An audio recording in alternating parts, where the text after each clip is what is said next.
Olunaku olwaliro omulamuzi Alex Agigimake owa kkooti enkulu mu Kampala azzeemu okuwulira omusango gw'okutta omuwala Susan Magala oguvunaanibwa abantu 9 ng'oludda oluwaabi luleese abajulizi 3 okuwa obujulizi mu musango guno. Batandise n'omujulizi ow'e18 Kanene Enoka ng'onaasoose kuwayo alipoota gye yakola mu kunoonyereza ku musango guno nga yeetooloolera ku mpuliziganya n'amasimu abawawaabirwa ge baakubanga ng'onaazannya obutambi obulaga omugenzi Susan ng'asibwa solotepu ku maaso wakati mu kulaajanira abatemu baleme kumutta. Akatambi kano kalaga omugenzi Susan Magala ng'asaliddwako engalo wakati mu kulaajana nga waliwo n'amaloboozi g'abagambibwa okwetaba mu ttemu lino agazannyiddwa. Omu ku bawawaabirwa Nakandi yeekubidde enduulu mu maaso g'omulamuzi ng'alumiriza Kamada Shakuru okumuperereza akkirize nti mukyala we ng'ono yamusuubiza okumuyambako mu musango guno ng'omulamuzi ayisizza ekiragiro eri abasirikale b'amakomera okukola okunoonyereza ku nsonga eno. The way he does it,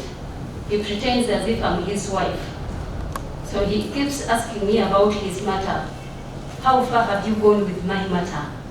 How far have you gone with my issue? Of course, the issue of my file.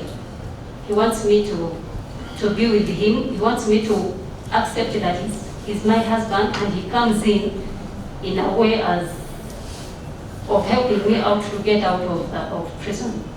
Abawawaabirwa mu musango guno bali 9 okuli Lubega Yusufu, Waswa Hussein, Salimu Zamiro, Chewolya Abubeka, Kisalita Madi, Kato Hassan Miro, Bukenya Ismaili, Buvumbo Musa Abasi wamu ne Hajara Nakandi. Lwoludda oluwaabi musango guno luliko abawaabi okuli Joseph Kyomuhendo ne Irene Nakimbugwe nga babawawaabirwa bayambibwako bannamateeka okuli Kumbuga Richard, Peter Wanda na Bukenya Isha ne John Kabagambe. Anania Nsereko yakusakidde guli eno ku Rakes TV Agalero.